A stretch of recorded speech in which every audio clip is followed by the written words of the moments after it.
Va ora in onda la rassegna stampa. Buongiorno Pier Vittorio, a te la linea. Buongiorno Sveva, adesso mi senti, mi sentite, vero? Sì, ora ti sento. Perfetto, e allora un buongiorno a tutta l'Italia, un buongiorno alle nostre ascoltatrici, ai nostri ascoltatori, voi che siete sempre dei patrioti innamorati della libertà, voi che, come afferma lo slogan della recente Pontida, siete liberi, forti e senza paura. E allora ben ritrovati per questa nostra rassegna stampa in cui ci dobbiamo concentrare sull'appello di Mattarella, un appello ignorato dalla Global Sumud Flottiglia con alla fine il campo largo della sinistra che è diviso, perché i naviganti continuano a dire di no, poi alla fine il PD pare che sia con il Quirinale e invece Movimento 5 Stelle che è esitante, AVS che invece vuole proseguire in questa battaglia. Insomma, ancora una volta le prove di questo, campo largo che, va veramente in 1000 pezzi. E a seguire poi oggi sentiremo anche l'intervista che abbiamo tenuto ieri a Francesco Giubilei, a margine della prima giornata di questo convegno "L'Italia dei conservatori", è un convegno che in edizione è giunta già alla quarta di appunto edizione, ed è intervenuto anche Daniele Capezzone che ha potuto presentare ieri il suo ultimo libro, "Trampisti o maschisti, comunque fascisti, la sinistra a caccia di nemici". Ieri appunto un dialogo con tanti spunti tra identità, cultura, visione politica, con un ricordo speciale, ovviamente dedicato a Charlie Kirk, figura centrale del conservatorismo americano. E oggi poi, come annunciato dallo stesso Francesco Giubilei, interverrà in questo convegno lo stesso ministro dell'istruzione e del merito, Giuseppe Valditara. Invece, nel finale della puntata di oggi, vi faremo sentire poi l'intervista con il nostro Matteo De Sio. Come sapete Matteo, conduttore su queste onde il lunedì mattina del programma Te la rido io l'America, con Matteo intervisteremo, il nostro ospite di oggi, Luigi Barone, coordinatore nazionale per la coesione territoriale e la ZES proprio della Lega Salvini Premier, coordinatore federale. Vi ricordate Luigi Barone è stato già nostro ospite, già direttore del Sannio. Per questa testata nel 2013 aveva intervistato Silvio Berlusconi e con lui, con Luigi Barone, parleremo della Pontida appena trascorsa, delle prossime elezioni regionali in Campania, ma anche della terra dei fuochi e della riforma delle soprintendenze, ma naturalmente anche di molto altro ancora. Le vostre opinioni sono sempre fondamentali, quindi terremo come sempre il consueto filo diretto con voi. Diteci com'è stata questa Pontida e ovviamente poi intervenite sempre chiamando allo 029294 3 volte i 2 finali, quindi 222, oppure potete scrivere i vostri messaggi, quindi nei commenti sotto le dirette Facebook sia della pagina della radio che della Lega. Potete mandare anche i vostri messaggi naturalmente anche al numero WhatsApp della radio, il 340 6709 659 e poi ovviamente Sveva me li rigira, li leggiamo, li commentiamo assieme. Quindi potete seguirci sempre dal canale digitale della Radio DAB, dicevamo dalle pagine Facebook della radio e della Lega, dal nostro nuovo sito internet che è sempre aggiornato, è un vero e proprio giornale online www.radiolibertà.net, dalle app di Radio Libertà per i sistemi operativi sia iOS che Android e naturalmente anche dal canale YouTube. Se siete stufi poi sempre di questo panorama mediatico in cui spadroneggia il politicamente corretto, abbonatevi a Radio Libertà, sosteneteci, basta davvero poco per aiutare questa radio che è un unicum, quindi basta che andiate sul sito e poi sulle sezioni abbonati e dona ora del nostro nuovo sito internet. E allora si affondano da soli, vedete qui il titolone della prima pagina di Libero di oggi, la sinistra che rifiuta il salvagente del Colle, qui ve lo zoomo così si legge meglio. Quindi dicevamo anche Mattarella chiede alla flottiglia di fermarsi, ma stavamo prima spiegando AVS per esempio tira dritto, andare avanti sarebbe già un reato. Tutte le testate d'area si occupano di questo, spiegando insomma le conseguenze legali cui rischiano poi di incorrere e l'editoriale di Mario Secchi proprio sul punto. Il capo dello Stato ha invitato la flottiglia a non forzare il blocco navale e accettare la proposta del Vaticano e del governo per distribuire gli aiuti per Gaza via Cipro, quindi attraverso l'intermediazione del Patriarcato Latino di Gerusalemme. L'appello del presidente Sergio Mattarella è inappuntabile dopo l'allarme lanciato da Giorgia Meloni dalle Nazioni Unite. Il Quirinale ha ribadito lo scenario di estremo pericolo di cui scriviamo da giorni. Il messaggio del Colle ha provocato un maremoto nella sinistra galleggiante, il naufragio politico dei descamisados del PD, dei barbudos dei 5 Stelle e dei Che Guevaristas di AVS, e insomma veramente una sinistra descamisata qui con questi, vedete, no, termini in spagnolo proprio perché sembra veramente una di quelle sinistre da dittatura latinoamericana. Così l'opposizione si è esibita in un numero di contorsionismo politico, ha accolto con laudi mistiche l'iniziativa del presidente invitato alla riflessione, ma in realtà doveva dire solo 2 parole: tornate indietro. È infatti un numero di contorsionismo politico, perché ha anche glorificato quest'appello, quando in realtà è un appello al buon senso, ad evitare conseguenze più gravi. Vi faccio infatti questa digressione, se andiamo su Giornalone, ovviamente voi lo consultate spesso, però per farvi capire questi contorsionismi, guardate la prima pagina per esempio dell'Unità, cioè è assurda perché comunque è un appello, dicevamo, anche alla responsabilità, ad evitare, dicevamo, delle conseguenze pesanti dal punto di vista legale, e l'Unità di oggi titola, direttore Piero Sansonetti: Mattarella benedice la flottiglia, valorosi ma fermatevi, ma grossissimo però, ma fermatevi. Allora ritorniamo qui sull'editoriale di Secchi, sulla prima pagina di Libero di oggi, quindi il tornate indietro del Quirinale, e non potendo andare allo scontro istituzionale proprio con il Colle, Schlein, Conte e compagnia cantante hanno lasciato il timone alla flottiglia, che ha ribadito l'obiettivo: forzare il blocco navale di Israele. Ieri Capezzone diceva: ma vi rendete conto che lì poi a bordo ci sono anche degli esponenti, no, dei parlamentari, degli onorevoli del centrosinistra? Questi non hanno nemmeno la consapevolezza, forse la contezza di quello che stanno combinando, e questi qua aspirerebbero a governare l'Italia quando non sono in grado magari nemmeno di dettare la linea poi alla fine a chi è in quel momento il capitano, l'ufficiale di questa nave, di questa imbarcazione, perché stanno lì e non sono nemmeno in grado di decidere loro poi che cosa deve fare questa nave, che rotta a questo punto deve seguire. Non è soccorso umanitario forzando il blocco navale di Israele, è pura propaganda pericolosa. In uno Stato con una magistratura indipendente si sarebbe svegliato un procuratore della Repubblica leale con questo paese per verificare se l'iniziativa della flottiglia configuri o meno un delitto contro la personalità internazionale dello Stato, come recita l'articolo 244 del codice penale. E qui Secchi appunto lo riporta: chiunque senza l'approvazione del governo fa arruolamenti o compie altri atti ostili contro uno Stato estero in modo da esporre lo Stato italiano al pericolo di una guerra, lo scenario che si stava delineando, che si sta delineando, no, sapete, allora in questo caso è punito con la reclusione da 6 a 18 anni. Se la guerra avviene è punito con l'ergastolo.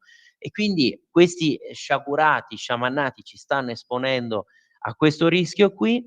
S'alza una voce: non siamo in guerra. Per ora no, e spero mai, chiosa qui Secchi, ma l'articolo ha anche un secondo comma che appunto desta interesse. Qualora gli atti ostili siano tali da turbare soltanto le relazioni con un governo estero, ovvero da esporre lo Stato italiano e i suoi cittadini, ovunque residenti, al pericolo di rappresaglie o di ritorsioni, la pena è della reclusione da 3 a 12 anni. Se segue la rottura delle relazioni diplomatiche o se avvengono le rappresaglie o le ritorsioni, la pena è della reclusione da 5 a 15 anni. Insomma, perché qui Secchi cita tutto l'articolo proprio per far capire i rischi, le conseguenze di questa iniziativa, e anche giustamente si pone la domanda: ma possibile che qui nessun PM si sia mosso anche semplicemente per iniziare a capire insomma se veramente si stia configurando questo delitto?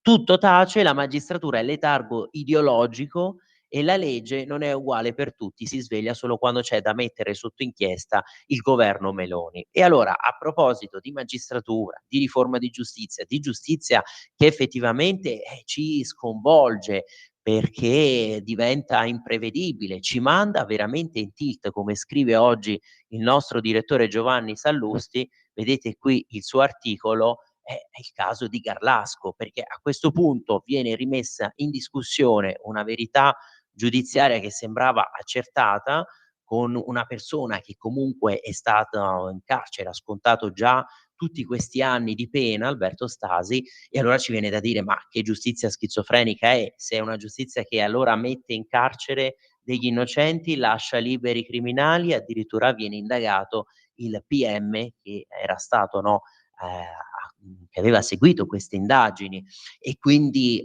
viene addirittura accusato di corruzione. Vedete qui l'accusa: corrotto per scagionare esempio, ora indagano l'ex procuratore, e così Garlasco ci manda in tilt. Garlasco non è più un piccolo comune della provincia pavese, forse col senno di poi non lo è mai stato. E qui segue a pagina 17 e andiamo appunto a leggere questo articolo, questa riflessione del nostro direttore, perché insomma il caso inizia a essere eclatante. Se una verità giudiziaria del genere sembrava, non dico granitica, perché comunque abbiamo visto com'è stato, no, l'iter giudiziario di questo processo.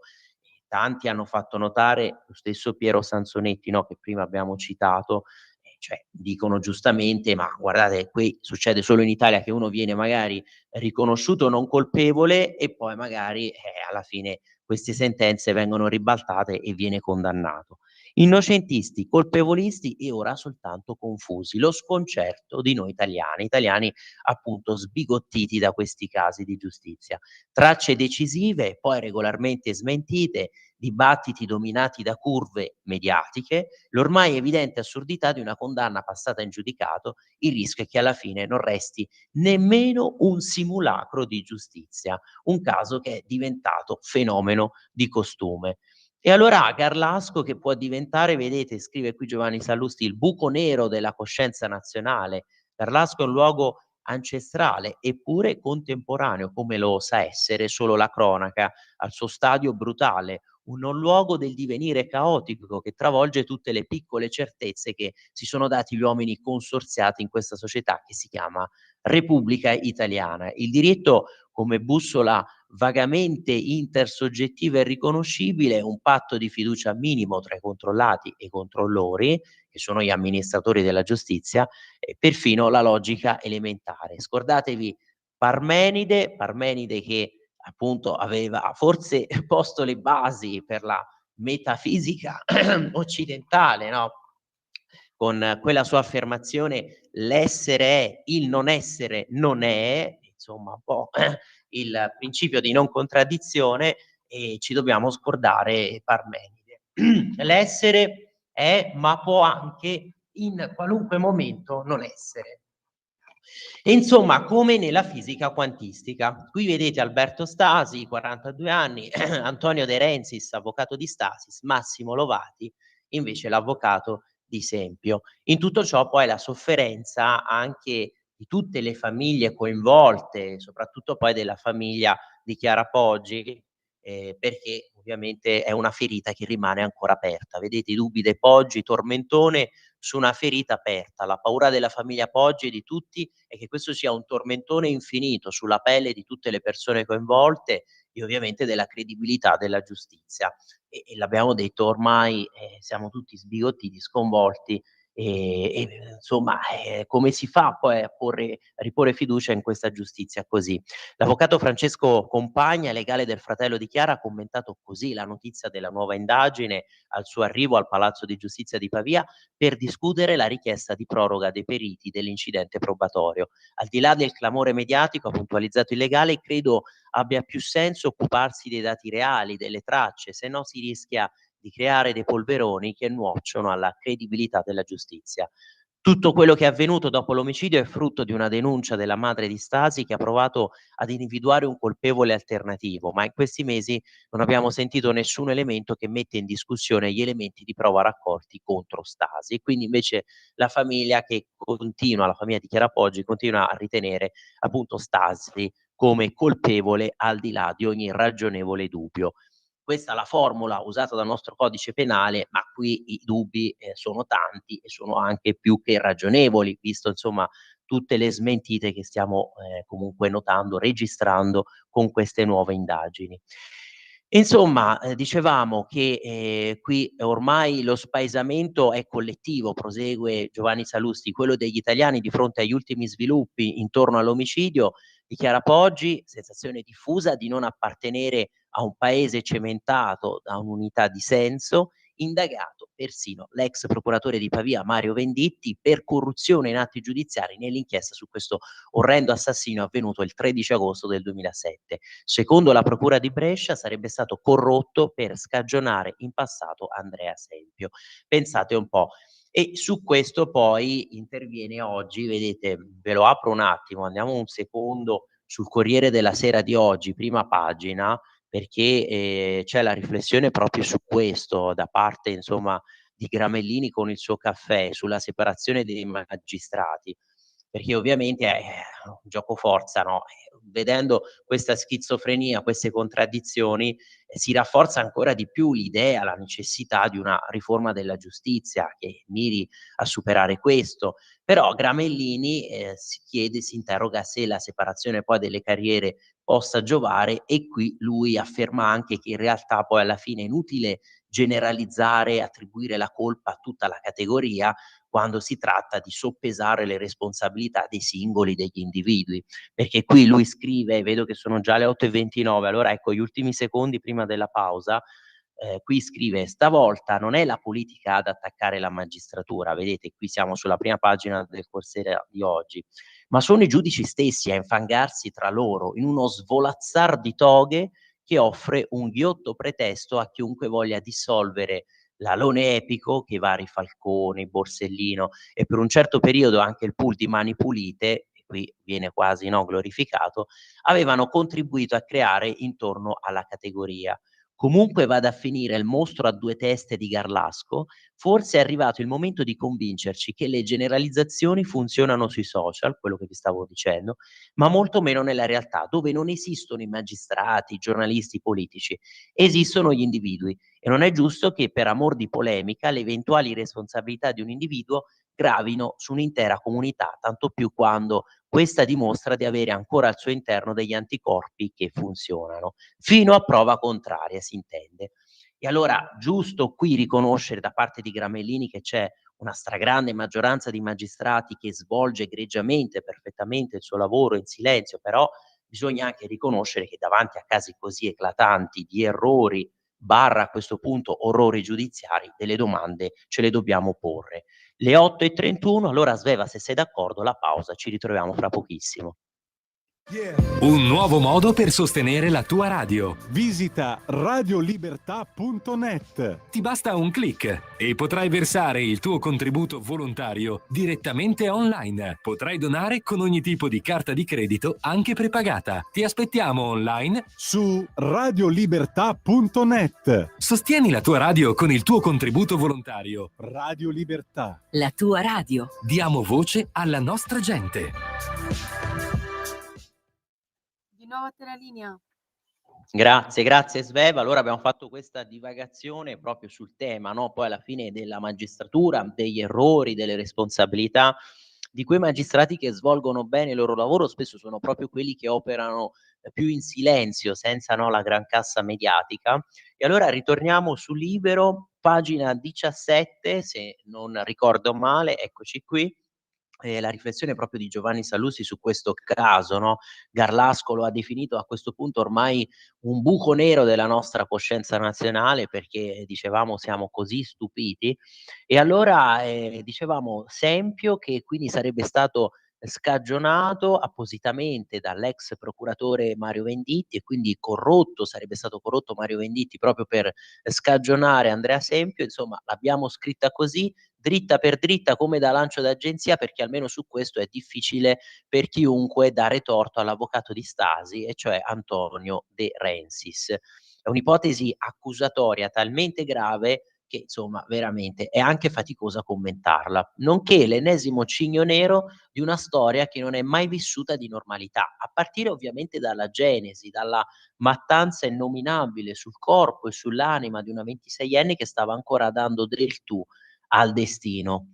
Un pugno di realtà, quell'esistenza annegata nel suo stesso sangue, sciaguratamente rimosso dalle rispettive curve mediatiche che hanno trasformato una storiaccia efferata di cronaca nera in un derby paracalcistico. Ma si è sempre trattato però appunto di un fatto che riguarda tutta l'Italia, nonostante ci sono le minoranze chiassose in mezzo appunto c'è questa maggioranza silenziosa dei cittadini, barra lettori, telespettatori, che è stata via via in balia dell'unica reazione nazionale e appunto dicevamo lo sbigottimento, misto a un'incipiente nausea per questi errori giudiziari.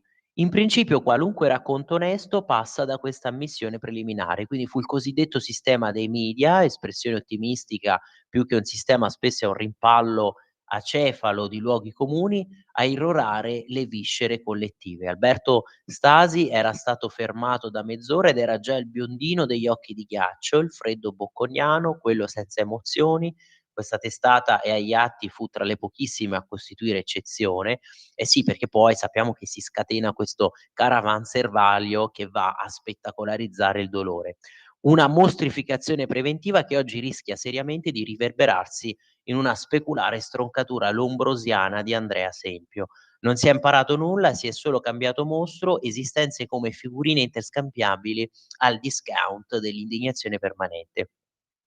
Arrivarono poi le 2 assoluzioni, questo che dicevamo prima, no, le 2 assoluzioni di Stasi, infatti ci si chiede: "Ma è un paese normale questo, in cui uno viene assolto per 2 gradi e poi alla fine viene condannato e deve scontare tutti questi anni, no, di carcere?" L'impatamento nell'appello bis e il procuratore generale della Cassazione che chiese infine l'annullamento della condanna, smentito dai giudicanti, una rarità assoluta. Tonnellate di legna a ravvivare il fuoco del ragionevole dubbio, anche questo, no, lo dicevamo, per fortuna che uno deve essere condannato al di là di ogni ragionevole dubbio, a maggior ragione nel paese di Cesare Beccaria, per non tra virgolette, tra parentesi scusatemi, tacere delle alterazioni al computer di Alberto che avrebbero cancellato l'alibi dell'orario della morte ballerino e probabilmente di una danza ad hoc del cadavere girato con annessa cancellazione dell'impronta dell'assassino che avrebbe scritto la parola fine prima che iniziasse invece questa sarabanda di romanzi gialli spesso mal scritti. Oggi lo sbigottimento e basta farsi un giro online per constatarlo e anzitutto, appunto, quello di fronte a un ragazzo chiuso in cella senza che venisse placato il sussulto tutto umano del dubbio. Tracce e figure letterarie. Qui la conclusione di Giovanni Sallusti, poi è arrivata la nuova inchiesta annunciata troppo e troppo presto come appunto l'Armageddon risolutivo, quando anzitutto chi non aveva mai smesso di coltivare il dubbio non avrebbe dovuto involversi invece in dogmatismi opposti. L'impronta 33, o meglio il reperto 33, sparato come decisivo a reti unificate, poi trascolorato a fotografia inevitabilmente scivolato nella guerra relativista delle perizie e delle controperizie. Sono sorte nel frattempo vere e proprie figure letterarie su tutte quante, l'avvocato Lovati, nominalmente difensore di Andrea Sempio, spesso nella pratica anche televisiva immaginifico evocatore di piste alternative e complotti perfino internazionali, quali se avessero una consistenza dovrebbero essere scaraventati sul tavolo degli inquirenti, anzitutto dalla difesa dell'attuale indagato. Non può evitare di pensare ciò appunto l'italiano sbigottito. Unica certezza, la cancellazione di qualsiasi certezza. Di modo che mano a mano che la nuova inchiesta avanzava emergevano lacune drammatiche della vecchia, senza che si spalancasse però il punto di svolta. E allora ad ogni trascuratezza o peggio contaminazione, sì, ce n'è una dose abnorme in questa storia, anzi forse essa stessa è una gigantesca contaminazione logica e fattuale, aumentava la mole già sconvolgente di dubbi sulla condanna di Stasi, ma non s'affacciava un elemento che significasse un nome preciso, un cognome preciso, una trama precisa. Non c'è alcuna trama a questo punto, c'è solo un rilancio continuo dell'assurdo e una terra incognita che nessun Kafka ha già esplorato per noi. La realtà ha sopravanzato spietatamente il romanzo, fino all'ipotesi di più, all'accusa formale inascoltabile, magistrati in vendita per poche migliaia di euro. Comunque andrà, il garantismo vale anche per vendite ovviamente, alla fine di tutto, se mai ci sarà, rischia di non rimanere intatto nemmeno un simulacro di giustizia. Giustizia qui scritta con la G maiuscola, ma a questo punto ci chiediamo, rimane questa idea in noi? Sbigottiti speriamo rimanga possibile un frammento di verità, appunto con la minuscola, la verità, e che sarebbe già tantissimo. E quindi qui vedete invece poi a pagina 16 un po' la ricostruzione, anche Garlasco, il colpo di scena, questo appunto l'avete già letto da ieri comunque, no? L'indagato appunto l'ex procuratore, dicevamo, ha intascato denaro per scagionare Esempio, scovate, movimentazioni anomale sui conti di famiglia, un appunto con delle cifre a casa dei genitori di Andrea, seppero in anticipo delle domande dei PM. L'ex toga Venditti che si difende ma ha intascato soldi o benefit. E qui i protagonisti appunto della vicenda: a destra Andrea Sempio, vedete, indagato appunto nella nuova inchiesta per l'omicidio di Chiara Poggi, e al lato in alto proprio Mario Venditti, che nel 2017 era procuratore di Pavia quando Sempio venne indagato e poi scagionato, e sotto i genitori di Andrea, Giuseppe e Daniela. Qui a sinistra invece Chiara Poggi e Fabio Napoleone, attuale procuratore di Pavia. E questi appunto i protagonisti, no, di tutta la vicenda. E allora noi ritorniamo però sulla prima pagina appunto di Libero di oggi, per continuare ovviamente questo nostro giro anche tra le varie notizie, tra i vari articoli. Qui intanto vedete il Titanic rivisitato con questa locandina umoristica, con Conte e Schlein, Giuseppe Conte e Elly Schlein, gli altri due Titanic, quindi gli irriducibili. Vedete poi tutte le riflessioni su questa campagna della flottiglia della Global Sumud. Allora, mozzi politici, Daniele Capezzone, gli onorevoli Zatteranti sono degli irresponsabili, è quello che ci stava dicendo già ieri, cioè ma che aspirazioni possono avere, come possono pretendere poi, dicevamo, di governare un paese se addirittura salgono a bordo di un'imbarcazione del genere, si avventurano in iniziative così spericolate. 10 barche che sono pronte ad unirsi alla lotta, scrive Francesco Storace, le proteste, i propal che rilanciano il blocco totale, e poi la gazzarra degli studenti all'università, la Bernini, che chiede di pagare i danni. E questa era una proposta di buonsenso avanzata anche dallo stesso Matteo Salvini, che appunto aveva detto: ma se avvengono queste manifestazioni violente come abbiamo visto a Milano per le proteste di Propal, ma allora che gli organizzatori versino una cauzione proprio per anticipare poi il pagamento di tutti i danni che ogni volta si verificano.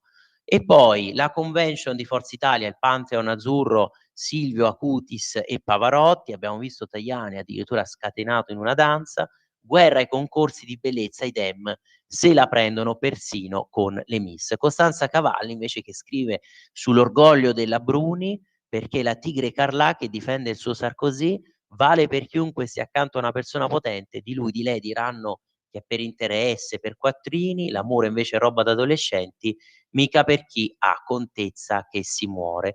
E poi i prossimi voti, cioè le prossime elezioni, le Marche al voto, treno per Gaza, l'ultima di Ricci per cercare voti, scrive Pietro Senaldi. Il miglior spot per Francesco Acquaroli, presidente delle Marche, lo ha fatto l'uomo che vuole prendergli il posto, ovvero Matteo Ricci. Il governatore di centrodestra ha detto che non parla di Gaza perché si occupa di altro, ha attaccato l'attivista Propal, e questo segue a pagina 5. Vedete all'interno di Libero di oggi, quindi ci prova anche Mattarella: non fate rotta su Gaza, ma la flottiglia che risponde no, l'ala dura invece che si allarga a 10 barche che si riuniranno alla lotta, appunto l'articolo di Francesco Storace che stavamo leggendo dalla prima pagina, la Freedom Flottiglia e la Thousand Medlins, scusatemi, to Gaza, che salperanno da Otranto e Catania. La nostra è un'azione politica. E poi il PD che va a ruota del Colle, ma invece il Movimento 5 Stelle e AVS che tirano dritto. I Dem, dopo un confronto caotico, sono orientati sulla linea del Quirinale. Conte invece che prende tempo, supplemento di riflessione, Scuderi, restiamo. E poi quello che vi dicevo, che stavamo leggendo anche dall'editoriale di Secchi a proposito del codice penale, blocco navale, cosa rischia chi lo va a violare. La sinistra fino a ieri pacifista o pacifinta, verrebbe da dire, è autoproclamatasi garante dell'articolo 11 della Costituzione, quello per cui l'Italia ripudia la guerra come strumento di offesa alla libertà degli altri popoli e come mezzo di risoluzione delle controversie internazionali, oltre a chiedere che le nostre imbarcazioni militari inviate a tutela della flottiglia sparino a quelle israeliane, auspica che i Propal rompano il blocco navale. A bordo della flottiglia c'è anche una delegazione di parlamentari e attivisti italiani. E appunto, cosa rischia chi viola un blocco navale? quello che dicevamo, l'articolo 244 del codice penale, appunto, chiunque senza l'approvazione del governo compia arruolamenti o compia altri atti ostili contro uno Stato estero in modo da esporre lo Stato italiano al pericolo di una guerra, appunto, costui è punito con la reclusione da 6 a 18 anni. E qui vedete i vari virgolettati, quindi di Sergio Mattarella, la flottiglia raccolga la disponibilità del patriarcato latino, Giorgia Meloni, grazie a Mattarella e ai partiti di opposizione che invitano alle alternative, Maria Elena D'Elia, portavoce flottiglia, siamo pronti a valutare le mediazioni ma senza cambiare la nostra rotta, insomma ci si vuole andare a schiantare contro questo muro del blocco navale. E Francesco Storace qui scrive Freedom Flotilla Coalition fa sapere che il 30 settembre è prevista anche la partenza di una nave, pensate, da 68 metri che può contenere oltre 200 persone. Sarà una nave medica, quindi a bordo ci saranno dottori, Cosa ci rende infermieri e davvero professionisti sanitari. A proposito poi di proteste pro PAL e professionisti sanitari, avete letto, no, il caso di quella paziente che si è visto rifiutare delle cure, oltretutto oncologiche, proprio perché il medico che avrebbe dovuto provvedere aveva deciso, no, di scioperare per proteste pro PAL e quindi perso questa giornata di cure. Non danno retta neanche al cardinal Zuppi, che pure sta tentando di aiutare la missione, ma è netto, a Gaza non si attracca, dico proprio tecnicamente, sarebbe complicato in condizioni diciamo normali, figuriamoci adesso dovendo anche portare viveri e beni di prima necessità, si rischierebbe il caos. Io mi sto adoperando per la logistica, per fare in modo che quegli aiuti arrivino, perché ce n'è un gran bisogno. Per il presidente della CEI la soluzione per far sbarcare gli aiuti dalle navi di flottiglia resta Cipro, dove il patriarca Pizzaballa ha la possibilità di attivare un'organizzazione che distribuisca tutto alla popolazione e nessuno meglio di lui conosce la complessità di quel territorio. Altre soluzioni non paiono invece praticabili. Non Israele ovviamente e nemmeno il Libano, dove attraccare è possibile, ma poi non c'è modo di trasportare tutto a Gaza. E invece andando avanti qui sul libro di oggi, vedete i Propal che fermano gli aerei e rilanciano il blocco totale, oggi rischio caos nelle città, la sinistra che si autoaffonda, ieri disagi negli scali, alto là del garante, ma i sindacati di base rilanciano da oggi occupiamo l'Italia, Piantedosi su Landini va contro Mattarella. E poi quello che stavamo leggendo dalla prima pagina, cioè Gazzarra nelle università, la Bernini che chiede ai Propal di pagare i danni, questa mobilitazione anti-Israele, anche col favore di alcuni rettori, Genova, Venezia, Messina montano le proteste e le richieste di interrompere le intese con le istituzioni israeliane. Qui scrive Antonio Castro, vedete dal nord a sud le proteste che montano. Sempre ieri l'Università di Messina ha deciso di sospendere l'accordo tra due istituzioni, le istituzioni appunto con l'Università di Israele, sottoscritto il 3 maggio 2021 e quindi verranno sospese la promozione delle attività didattica, di ricerche culturali congiunte, così come gli scambi scientifici. Resta da vedere quante e quali istituzioni seguiranno questa strada. A Torino si stanno moltiplicando le occupazioni, lo stato di agitazione ormai è un dato di fatto. A Piazza Castello è sorta una tendopoli pro PAL. E poi Ricci che addirittura è sul treno per la striscia di Pesaro, il candidato PD nelle Marche, scrive Pietro Senaldi, comizi finali con bandiera palestinese nelle stazioni e poi addirittura pensate il falso sondaggio che assegna il vantaggio alla sinistra e poi l'altro istituto di ricerca che appunto lo smentisce e cioè SVG, in base al quale se più del 50% degli elettori si recherà al seggio, allora solo in quel caso la sinistra vincerà. Questo è il sondaggio, no, fatto circolare dal PD, ma appunto un sondaggio che è stato smentito. E invece quindi il comportamento di Ricci che organizza questo treno, che è un comportamento diverso da quello tenuto da Acquaroli che sfida un avversario indagato per concorso in corruzione, ma non ha mai usato le disavventure giudiziarie per trarre vantaggio. A ciascuno il suo stile, ma se lunedì pomeriggio Ricci avrà perso, tornerà a Bruxelles o si imbarcherà con la flottiglia per Gaza. Non si accettano scommesse e dubbi non ce ne sono. E poi, vedete, andiamo avanti qui, riconoscere la Palestina, come farlo con Al-Qaeda, questo a commento del discorso spettacolare, incendiario, pirotecnico di Bibi Netanyahu all'ONU, il discorso di Netanyahu all'ONU, guerra al terrorismo, Israele è pronto a completare il lavoro, Bibi che piazza altoparlanti a Gaza per parlare agli ostaggi, non sarete abbandonati, attacca gli europei che hanno compiuto un regalo ai terroristi. E qui vedete il QR code che viene ripreso oggi anche da un'altra testata, il QR code che lui ha indossato e che appunto, se scannerizzato, consente di vedere tutti gli orrori che sono stati perpetrati da Hamas appunto il 7 ottobre del 2023. Vedete da sinistra in senso orario Benjamin Netanyahu all'ONU mostra la spilla con il codice a barre per vedere gli orrori commessi da Hamas.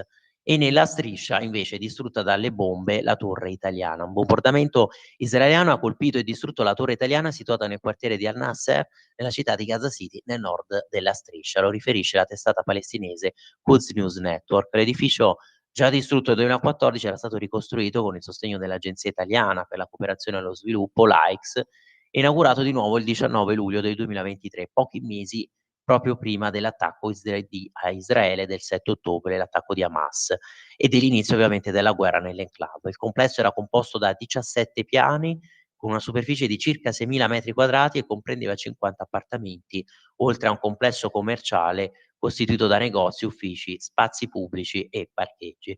E allora citavamo questo QR code, così andiamo sull'altra testata d'Aria, Il Giornale, perché vedete l'editoriale di oggi proprio di Alessandro Sallusti che mostra questo QR code. Immagini forti, sconsigliate a un pubblico sensibile. Quello che vedete qui sopra è il QR code che Netanyahu a sorpresa indossava ieri sul bavero della giacca durante il suo intervento all'Assemblea Generale dell'ONU. E prima di inquadrarlo con il telefonino e di accedere ai contenuti, riflettete se vi vada o meno di vedere in faccia l'orrore. Sono le immagini senza censura né pietà del massacro di civili ebrei, compresi i bambini sgozzati, compiuto da Hamas il 7 ottobre 2023, selezionate tra le migliaia di foto e filmati in possesso di Israele. Pier Vittorio, Sono immagini. scusami, c'è una Sì, chiamata. grazie Sveva che ce l'hai detto, allora la facciamo assolutamente sentire, prego. Eccomi, Michele Caruso. Ciao Michele, ciao, ben risentito. Era da un po' che non ti sentivamo. Bonjour, un saluto noblesse oblige. Madame Messier, comment ça va? Ça va bien? Ben ritrovato Pier Vittorio. Grazie. Sulle magiche onde di Radio Libertà, la Talk Radio. Era da tanto tempo che non ci sentivamo, eh? Esatto. E allora dici il tuo intervento. Dunque, il punto di Michele Caruso. Per la sua legge di bilancio 2026 il governo Meloni avrà bisogno di parecchi soldi e così da mesi è tornata nel dibattito l'idea di una tassa sulle banche tout court, ancora tutta da definire. Fratelli d'Italia e soprattutto la Lega non hanno nascosto la loro volontà di prendere i soldi agli istituti di credito, mentre Forza Italia si è messa di traverso, palleggiando l'ABI, Associazione Bancaria Italiana, e di nuove tasse non ne vuole proprio che sapere. La scena è simile a quello che è già accaduto lo scorso anno, quando alla fine il governo fece marcia indietro e accettò de facto un prestito biennale da parte delle banche, lontano da ogni hubris. Negli scorsi giorni il dibattito si è acceso, anche se con interventi distanti tra di loro, alla festa di Gioventù Nazionale. Domenica la Presidente del Consiglio Meloni ha detto che servirà tanta determinazione, tanto sacrificio, tanto impegno, tanta fatica per rompere quei meccanismi bloccati, superare le troppe rendite di posizione che tengono imbrigliata questa nazione, un'espressione che non è suonata casuale. Proprio di renditi di posizione parlò la Premier nel 2023, quando il governo lanciò il primo tentativo fallito di tassare i cosiddetti extra profitti delle banche. Allora questa misura arriva a sorpresa. Lo disse difendendola proprio al Sole 24 Ore la Premier, che non avrebbe tassato mai il legittimo profitto imprenditoriale e agirà sempre per aiutare e creare ricchezza. E dunque io vorrei chiederti, anche perché lo stesso Ministro dell'Economia Giorgetti ha detto che forse proprio le sue parole unite ai suoi specifici riferimenti del segretario della Lega Matteo Salvini hanno spinto le banche a prendere una posizione.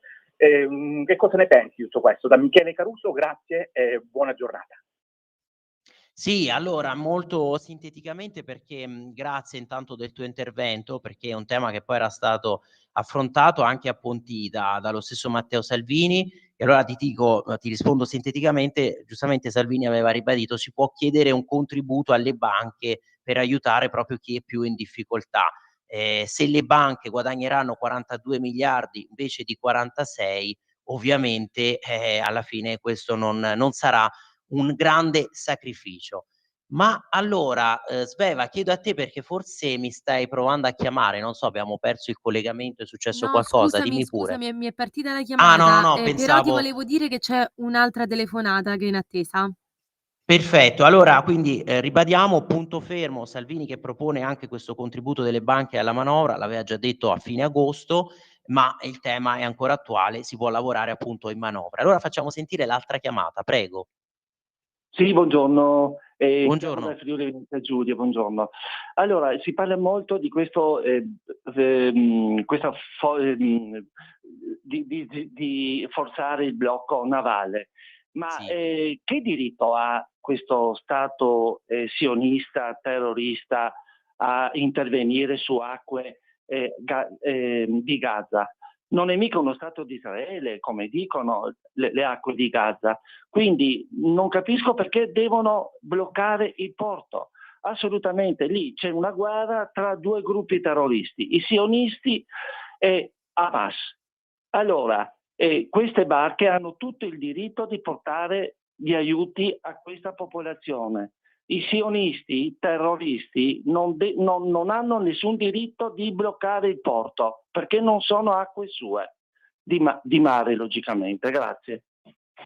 Ecco, qui sai, cioè la pensiamo proprio diversamente agli antipodi, siamo veramente su questi temi lontani, no, come si direbbe, anni luce, perché Israele invece deve difendere se stessa, deve difendere anche le sue frontiere marittime e addirittura, ovviamente abbiamo già visto prima che un'iniziativa del genere poi rischia di creare delle conseguenze legali anche per lo stesso paese, alla fine di quelli che partecipano, degli attivisti che sono lì a bordo, perché ci può essere il rischio di rappresaglie, proprio perché viene esposto il proprio paese di appartenenza al rischio poi di un conflitto, perché se Israele deve difendere le proprie acque o comunque è nelle acque internazionali a tutela poi di quelli che sono i propri confini, di quella che è l'integrità territoriale del suo Stato, è ovvio e inevitabile che ci possa essere una reazione.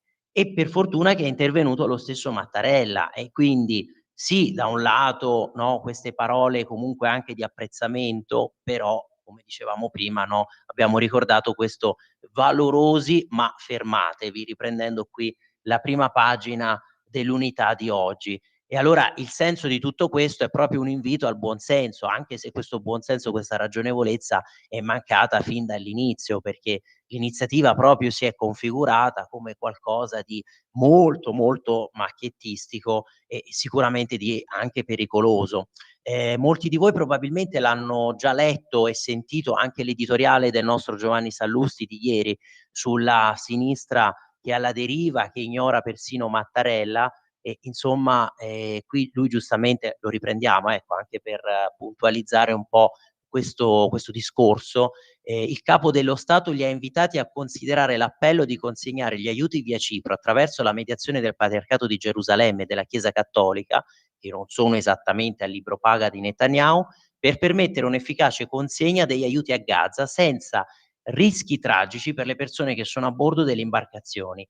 Niente da fare, la richiesta è stata rispedita al mittente con nonchalance. Ecco, poi tu avevi usato prima il termine sionisti, terroristi sionisti, però attenzione veramente a usare queste parole, perché poi il rischio è quello di replicare anche il linguaggio e la grammatica, per esempio, dei nazi islamisti, perché loro, per esempio, per poi attaccare anche alcuni di questi attivisti, per attaccare Israele non hanno nemmeno il coraggio di chiamarlo come lo Stato di Israele e qui infatti giustamente ieri Giovanni Sallusti l'ha ricordato, è partito il solito alfabeto del luogo comunismo anti-Israele. Sta commettendo un genocidio senza che nessuno dei nostri governi abbia ancora avuto il coraggio di porre delle sanzioni. È interessante il fatto che chiamino, e qui volevo arrivare, chiamino lo Stato ebraico una entità sionista, la stessa espressione utilizzata proprio dal regime nazi-islamista degli ayatollah iraniani che vorrebbero cancellare Israele dalle cartine,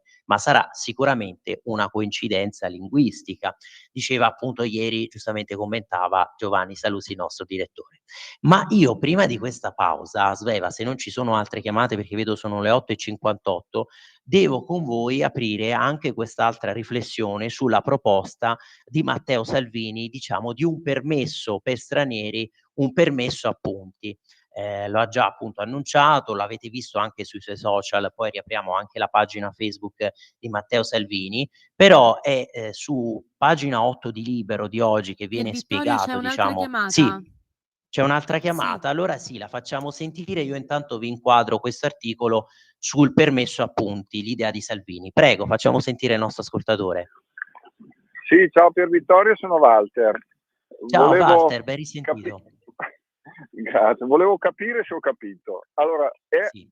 appurato che nell'organizzazione di questi smandrappati che stanno andando verso Gaza ci sia la mano del Qatar, di Hamas, compagnia bella.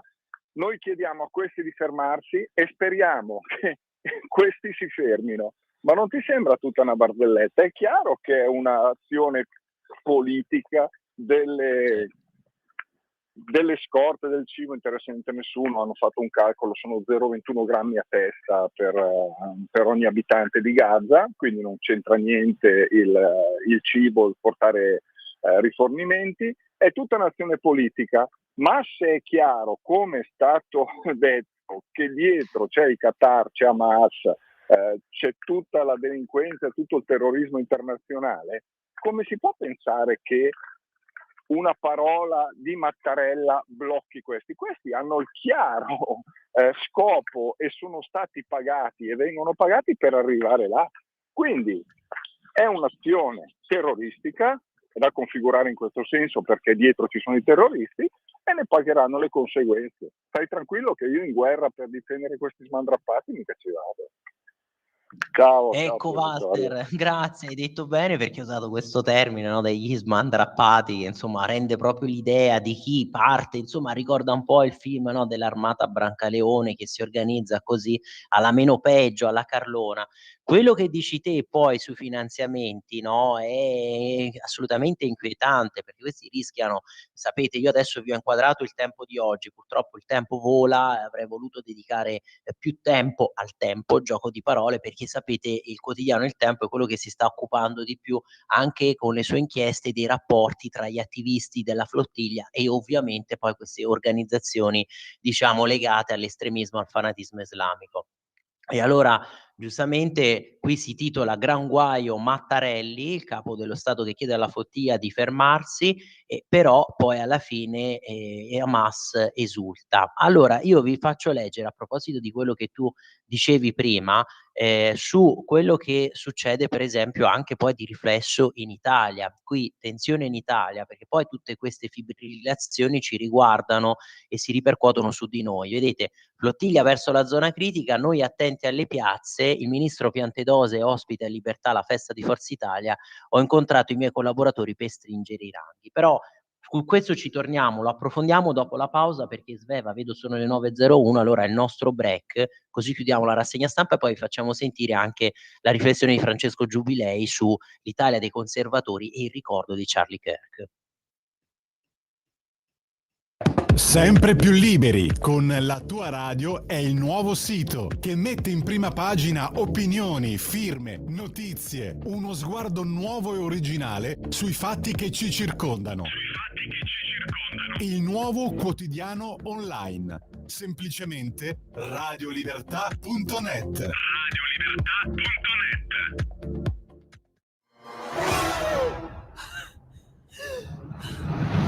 Pensa a respirare. Ora abbandonati. Che cosa vedi? Luce. oscurità, l'equilibrio.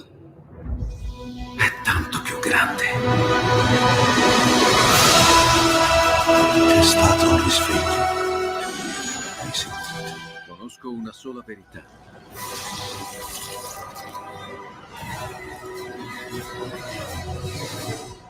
Movie Time ti fa entrare nel vivo del cinema, ti fa sentire come se fossi tu il protagonista del grande schermo.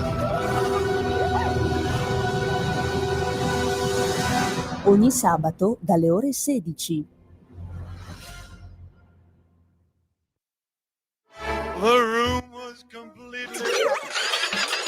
Stanco di perderti i tuoi programmi radiofonici preferiti? Vorresti la tua musica, le tue voci amate sempre con te, ovunque tu vada? Radio Libertà, l'applicazione che trasforma il tuo smartphone e tablet nella tua radio personale.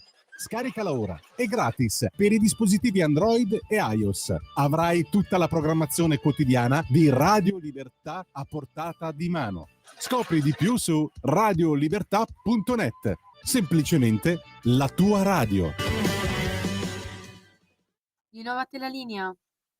Grazie mille Sveva. Allora, ricollegandomi a quello che ci aveva detto Walter nella sua telefonata prima, l'intervista a Luigi Marattina, pagina 2 anche del Tempo di oggi, vedete, sbagliato rifiutare l'invito del Quirinale, lo dice lui, leader dei liberal democratici, quindi non un pericoloso sionista, no, della destra meloniana, eccetera. Il vero scopo della flottilla non è umanitario, ma generare ulteriori tensioni inutili. Bene Giorgia su Gaza è la nostra posizione e infatti come ci dicevi anche te, no Walter?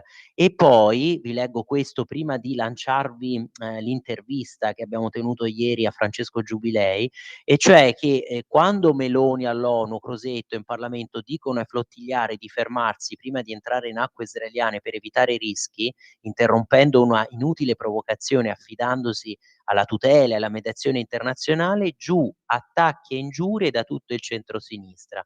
Meloni megalomane, complice di Netanyahu, mai e poi mai ci fermerai. Se a dire le medesime cose, le stesse affermazioni, qualche ora dopo il presidente Mattarella, dagli stessi partiti si leva un assordante e imbarazzatissimo silenzio. E invece il silenzio è stato di tanti a sinistra dopo la morte di Charlie Kirk, anzi tanti addirittura l'hanno demonizzato, mostrificato post mortem. Allora sentiamo cosa ci ha detto Francesco Giubilei a proposito di questa figura di influencer conservatore che è stato barbaramente ucciso. Siamo con Francesco Giubilei, organizzatore di questa quarta edizione proprio dell'Italia dei Conservatori, che si è aperta ovviamente inevitabilmente anche con il ricordo di Charlie Kirk, che ha subito addirittura una mostrificazione post mortem da parte di certa sinistra.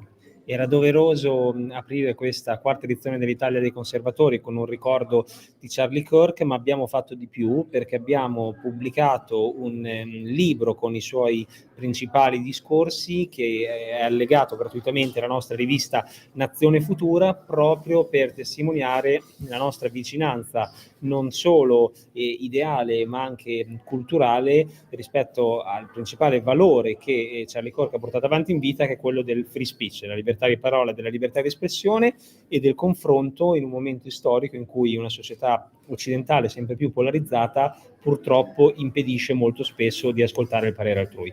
E lui si è ricordato come l'esponente forse di quel mondo conservatore comunque fusionista, perché comunque rivendicava delle istanze diverse che poi hanno fatto avvicinare tante giovani generazioni proprio al mondo conservatore, parlando proprio in generale, tout court.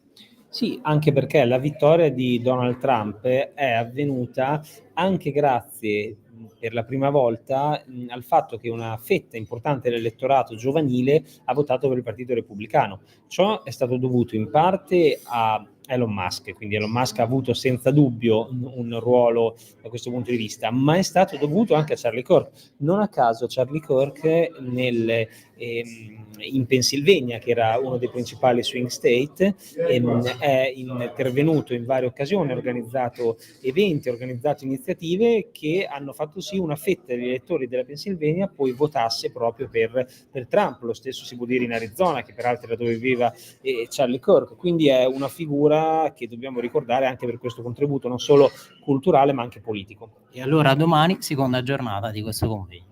Esattamente, domani sarà la seconda giornata d'Italia dei Conservatori, grandi ospiti, il ministro Valditara, il co-presidente dell'ECR Nicola Procaccini, in confronto con Carlo Calenda, confronto tra Gianfranco Fini e Maurizio Molinari e tanti altri ospiti politici e culturali. Grazie ancora Francesco Giubilello. Grazie. Di nuovo a te la linea per Vittorio. Grazie Sveva. Allora, prima di collegarci con il nostrissimo Matteo Desio, il nostro ospite, vi segnalo, poi ovviamente recuperateli, approfondite, perché lo dicevamo qui, il tempo è sempre così, no, inesorabile. L'iniziativa dell'europarlamentare Anna Maria Cisinto, un vademecum ai comuni per riconoscere le moschee abusive. Cisinto, una risposta alle richieste di tanti amministratori locali. Grazie al manuale sarà più semplice individuare e intervenire sui luoghi di culto irregolari, qui a pagina 6 del Tempo di oggi. Poi l'intervista a questo soldato israeliano appunto delle forze di difesa israeliano, che parla: nessun genocidio, noi militari siamo lì per estirpare Hamas, il sergente Adi Carni, che racconta la vita al fronte dal 7 ottobre, mai nessuna intenzione di uccidere civili, provo dolore. E poi quello che stavamo dicendo prima sullo scopo di flottiglia, qui proprio il punto di Gianluigi Paragone: questo scopo non è umanitario e offende anche le vittime, quello che stavamo dicendo anche con il nostro Walter prima, no? Appunto la volontà politica e ideologica che anima questa iniziativa. E poi io vi stavo prima leggendo anche da Libero di oggi questa idea di Matteo Salvini, proprio del permesso a punti per il permesso di soggiorno degli stranieri, leader della Lega che annuncia, qui vedete siamo a pagina 8 di Libero di oggi, leader della Lega che annuncia: chi commette reati rischierà di perdere il diritto di stare qui, ponte sullo stretto che è definitivo a novembre. E quindi Matteo Salvini, vice premier, come Lega e governo stiamo lavorando a un permesso di soggiorno a punti come la patente di guida. E il ponte sullo stretto, apertura dei lavori a inizio novembre. E vedete, quindi qui viene spiegato come sarebbe costruito, quindi il leader leghista, come sarebbe costruito questo permesso a punti. Non si è fermato soltanto all'annuncio, aggiungendo di volere che gli immigrati che commettono reati non scontino la pena qui, ma nel loro luogo di origine, così che non dobbiamo mantenerli con le nostre tasse in carcere. Quante volte, no, che l'abbiamo detto, che siamo stufi poi di mantenere sul nostro territorio gente che viene qui soltanto per delinquere. Una battuta appunto anche sul ponte sullo stretto: conto per i primi di novembre che ci sia l'ok definitivo e l'apertura dei lavori. Ma prima di iniziare la nostra intervista, io vi apro velocissimamente il Fatto Quotidiano di oggi, perché c'è anche l'intervista a Giordano. Vediamo se me la fa aprire da qui. Eccola qui, vediamo, dovrebbe essere pagina 3 se non ricordo male. No, scusatemi, pagina 3, il Blair Institute che conferma che sarà Tony Blair a guidare la striscia, questa sorta di proposta di governatorato britannico quando la guerra finirà. Invece più avanti l'intervista proprio a Giordano, Giorgia Speranza tradita. È un'intervista in cui lui critica la Meloni e sostanzialmente l'accusa di essere stata troppo moderata. E, insomma, Mario Giordano, conduttore di Fuori dal Coro, è la seconda intervista, quindi questa che oggi lui rilascia per il Fatto Quotidiano, una seconda intervista di un breve ciclo sui 3 anni del governo Meloni a giornalisti e intellettuali d'area conservatrice. E la domanda, infatti, vedete, l'intervistatore è sulla politica estera irriconoscibile. All'opposizione Meloni, quando era all'opposizione, la Meloni contestava le sanzioni alla Russia, accusava l'Europa di essere serva degli Stati Uniti. Oggi è un ultra euroatlantica, è un tradimento o è strozzata dal sistema? E Giordano risponde appunto con entrambe le cose. Però è chiaro, per anni tieni una campagna dicendo cambiamo l'Europa, poi ti ritrovi a braccetto con quella stessa Europa che persino Mario Draghi è arrivato a definire fallimentare. Vi ricordate l'intervento di qualche giorno fa? E tanti hanno detto: sì, ma Draghi, tu sei stato parte allora di quel problema, perché l'hai guidata quell'Europa con quelle ricette, con quell'agenda. È inevitabile, insomma, qui aggiunge Giordano, che una parte dell'elettorato si senta tradita. Bisognava cambiare, invece ci ritroviamo ancora con Ursula von der Truppen. E allora sono le 9:12, io mi scuso con te Sveva, ma anche con Matteo e con il nostro ospite Luigi Barone, perché credo che entrambi si siano collegati, vero? Pier Vittorio, allora purtroppo Luigi Barone non mi risponde al telefono e su Teams, come ti avevo scritto, non riesco a trovarlo. Ah, Se puoi magari sì, sollecitare se riesce a rispondere al pro telefono. Mentre per quanto esatto. riguarda Matteo, l'avevo collegato, ma è caduta dalla linea, quindi te lo ricollego subito. Perfetto. Allora, proviamo di nuovo questi tentativi. Io intanto riavviso anche il nostro ospite, in modo tale che iniziamo, insomma, al più presto il collegamento. Dicevamo, dobbiamo affrontare tanti temi, ovviamente commentare la Pontida trascorsa, poi anche questo provvedimento sulla terra dei fuochi e capire quanta realtà, quanta verità ci sia in quella narrazione catastrofista, apocalittica di Roberto Saviano. Già ne avevamo parlato, se vi ricordate, quando avevamo commentato quell'articolo proprio del Riformista, e poi parlare anche ovviamente della riforma delle sovrintendenze. Nel frattempo però, prima che si ripristini il collegamento, andiamo anche sulla Verità di oggi, perché non l'abbiamo ancora aperta. Vedete, prima pagina di oggi, anche questa sulla flottiglia che sperona Mattarella, ma chi a bordo rischia 12 anni, però anche questo da segnalarlo, Alessandro Rico, sulla inarrestabile ascesa di Nigel Farage. Se si votasse domani potrebbe essere premier della Gran Bretagna. E insomma, gli inglesi britannici che si sono stufati di Starmer, qui vedete disordine mondiale, documento digitale contro i clandestini, Starmer che gioca il jolly, ma Farage che lo surclassa. E infatti svolta distopica con la scusa di Pier fermare gli Vittorio, sbarchi. scusami. Sì, Purtroppo sto perdonami, avendo un dimmi. problema alle linee, non riesco a collegare l'ospite. Ah, Adesso okay, sto nel caso facendo degli altri proviamo tentativi, però non capisco, c'è un problema tecnico. okay, nel caso proviamo anche con la chiamata normale. Invece Matteo si è No, no, collegato, no, così ti parlo proprio in generale. della chiamata normale con le linee telefoniche. C'è un problema che sto cercando di risolvere.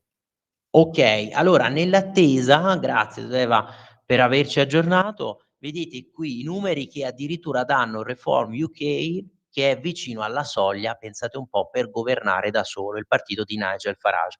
E questa sarebbe veramente una rivoluzione, una novità epocale, perché abbiamo sempre commentato un sistema bipartitico classico, no, nel Regno Unito, alla fine con i conservatori, con i laburisti che si alternano, sì, poi con questo terzo partito centrista dei liberal democratici, con i partiti poi autonomisti, indipendentisti. Pensate per esempio National Scottish Party, è un partito tendenzialmente che nasce a vocazione autonomista, ma qui saremmo addirittura alla rivoluzione epocale di un partito che è nato di fatto da una costola della destra, dei conservatori, dei Tories, che ambisce a guidare il Regno Unito. E molti di voi forse avranno visto anche recentemente questo video di Tucker Carlson, l'ex anchorman appunto di Fox News, che ha Pier fatto Vittorio, vedere i scusami, sì, prego. purtroppo c'è un problema alle linee, non riesco ad agganciare gli ospiti. Adesso magari chiamo un attimo chi di dovere e intanto tu continua la rassegna.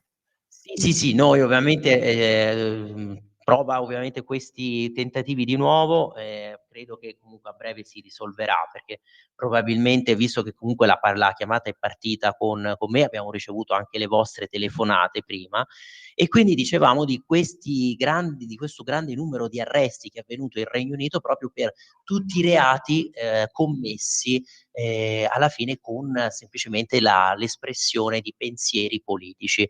E questo è quello che ha riferito Tucker Carlson, quindi la svolta distopica del Regno Unito che dovrebbe essere la patria delle libertà, vista comunque la sua storia gloriosa di comunque potere costituzionale, costituzionalmente limitato, una storia che nasce con la proclamazione della Magna Carta, e invece quello che sta accadendo sotto il governo Starmer è abbastanza inquietante. E qui vedete sono riportate per esempio le statistiche. I laburisti che perdono 268 seggi, cioè vi rendete conto del numero, e i Tories che addirittura arriverebbero quarti. Quindi con il sistema poi uninominale britannico, per arrivare a questo risultato, evidentemente il partito di Nigel Farage dovrebbe effettivamente fare da assopigliatutto in tutti questi collegi elettorali.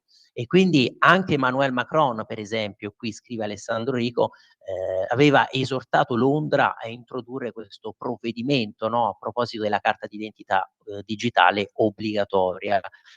per lavorare nel Regno Unito, allo scopo proprio di ridurre gli attraversamenti della Manica. I due leader hanno già siglato l'accordo, uno dentro, uno fuori, Parigi che riprende i clandestini giunti da Sua Maestà e in cambio l'Inghilterra che permette i ricongiungimenti familiari dei rifugiati presenti in Francia.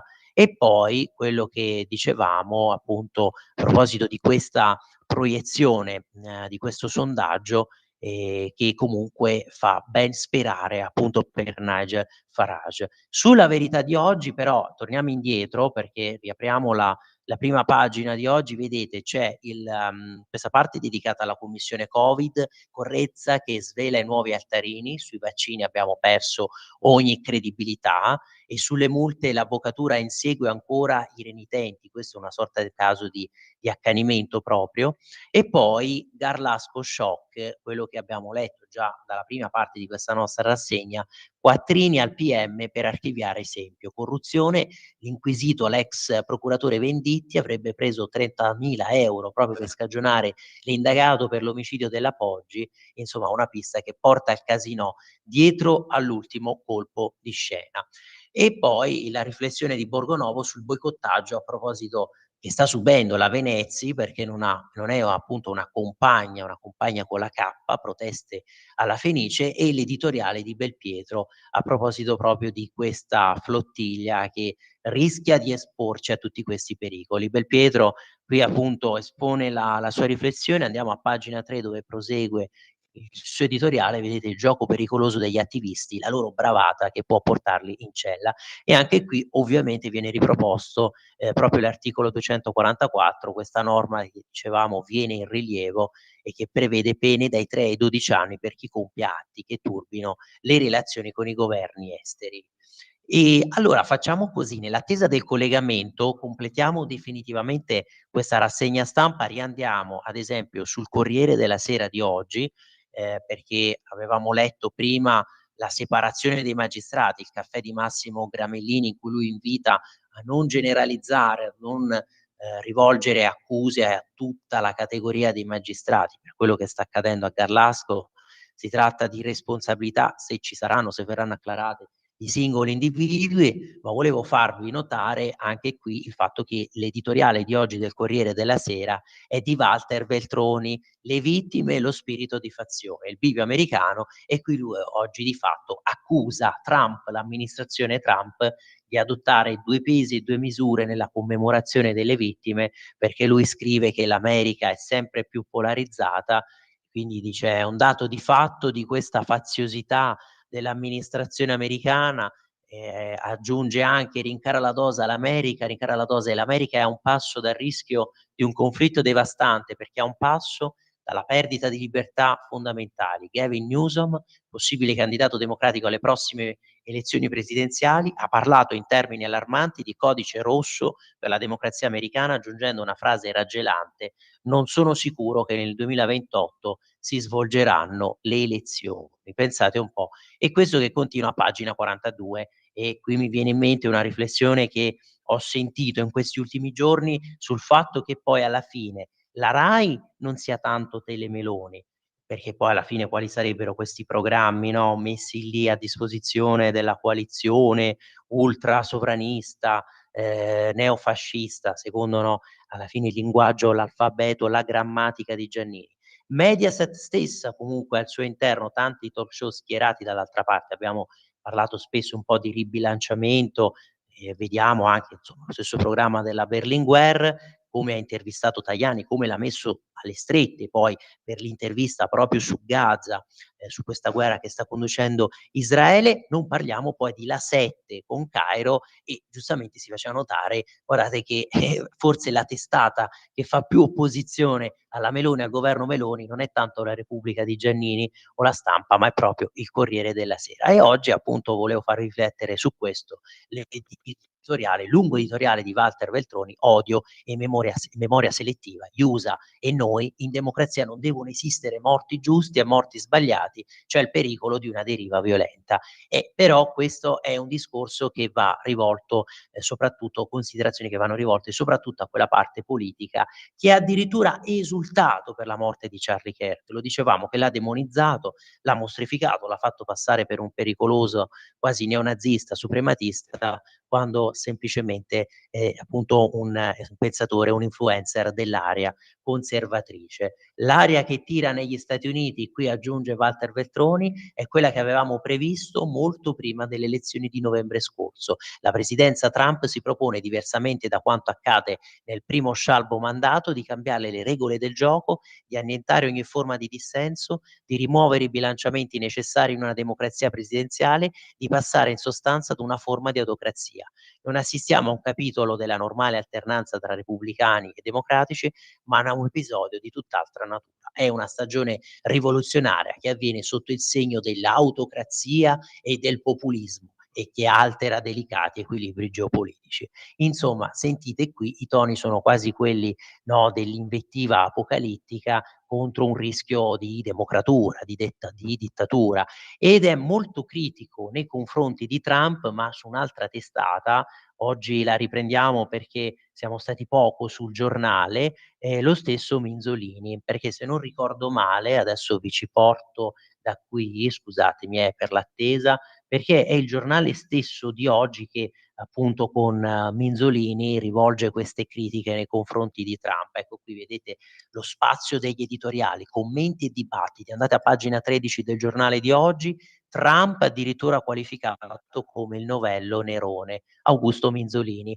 E qui lui conclude, vi leggo l'ultima parte: la speranza è l'ultima a morire. È possibile che da un giorno all'altro il personaggio che ama i colpi di teatro, appunto Trump, torni ad interpretare quel ruolo che si addice ad ogni presidente americano, cioè quello di campione delle democrazie. Solo che nel frattempo l'Europa, visti i tempi bui, aspettando The Donald che rinsavisca, farebbe bene a contare solo sulle proprie forze, a strutturarsi politicamente e militarmente, sapendo che siamo l'ultimo lembo del globo dove si coltivano e si custodiscono gelosamente valori di democrazia e di libertà. Quindi sentite quello che scrive oggi Minzolini qui a pagina 13 del giornale di oggi. Sostanzialmente un atto di accusa contro Trump e l'Unione Europea che deve essere baluardo della democrazia e deve tornare ad armarsi, a strutturarsi militarmente. E quindi con il traffico di droni e di caccia che intasano i cieli europei, francamente non c'è tempo da perdere. Una riflessione su cui dovrebbe cimentarsi pure la nostra premier. Con Sleepy Joe Biden, che non aveva scelto ma che si era ritrovato, alla fine tra mille differenze la Meloni aveva instaurato un modus vivendi, scusatemi, di comune soddisfazione.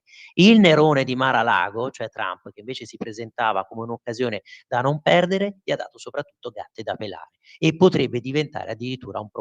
Insomma, un Minzolini catastrofista su Trump, su come poi deve reagire l'Europa, che dovrebbe armarsi, e per questo tema qui vi porto sul Fatto Quotidiano di oggi, perché appunto prima abbiamo visto un po' l'intervista concessa da Mario Giordano per il Fatto, in cui esprime questo disappunto, questa insoddisfazione per il governo Meloni che taglia già questo traguardo, questo giro di boa dei 3 anni, no, nella legislatura, ma l'editoriale di Travaglio di oggi è su questo pericolo russo per l'Unione Europea, pericolo russo che avete sentito anche insomma le dichiarazioni, i commenti del generale Vannacci, spesso comunque è ingigantito ed esagerato. Qui lui scrive, Marco Travaglio, vedete, no, l'editoriale di oggi in prima pagina sul Fatto: a leggere Repubblica la tanto sospirata, quasi agognata terza guerra mondiale sarebbe finalmente scoppiata.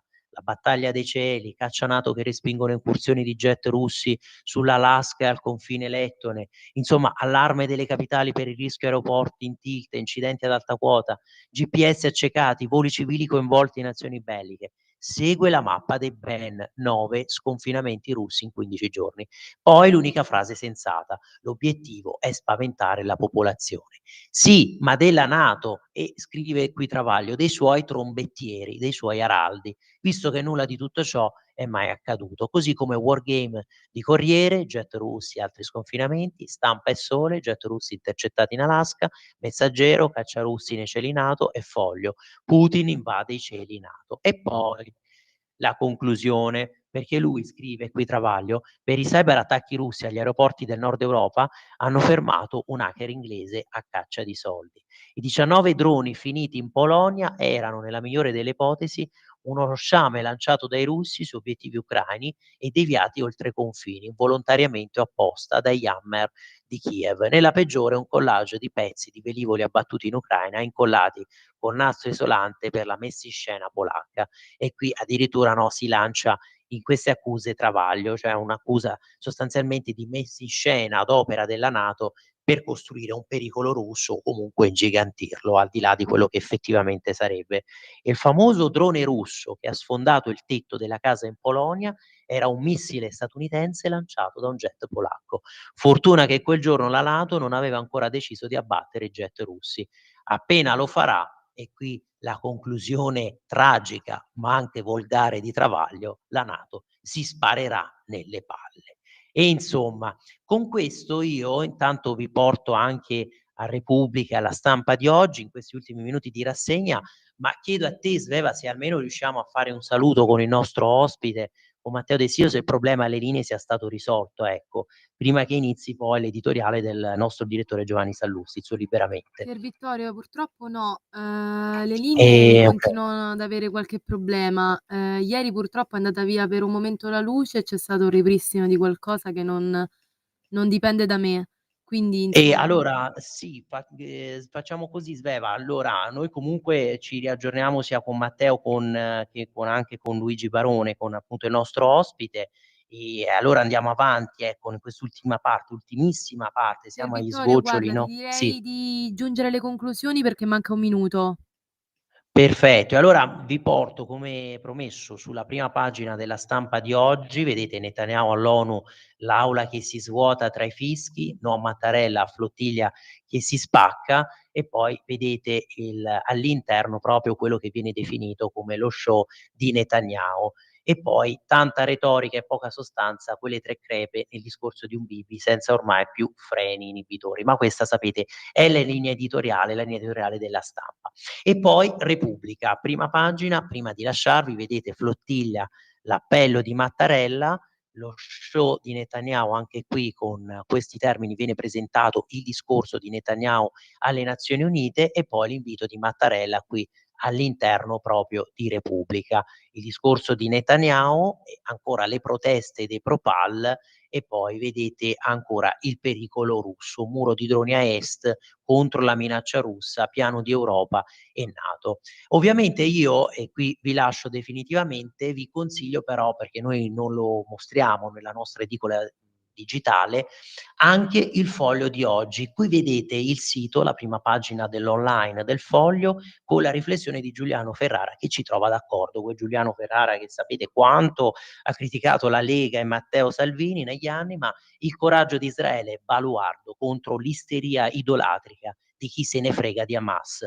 Nessuno si augura che accada quello che deve accadere, la fine dell'incubo, ma insomma qui va notata, va registrata la fermezza e la tenacia di un popolo, quello ebraico, contro l'isteria antisionista. E allora sono le 9:30, noi ci scusiamo con voi perché poi alla fine non si è potuto tenere questo collegamento, ma ci rifaremo, risolveremo il problema, riavremo con noi il nostro ospite Matteo De Sio. Io vi auguro buona continuazione qui su Radio Libertà, io ringrazio Sveva che è sempre al timone, al comando, nonostante tutti i problemi, e ovviamente vi rinnovo l'invito ad essere liberi, forti e senza paura. Buona continuazione sempre qui su Radio Libertà. Va ora in onda la rassegna stampa.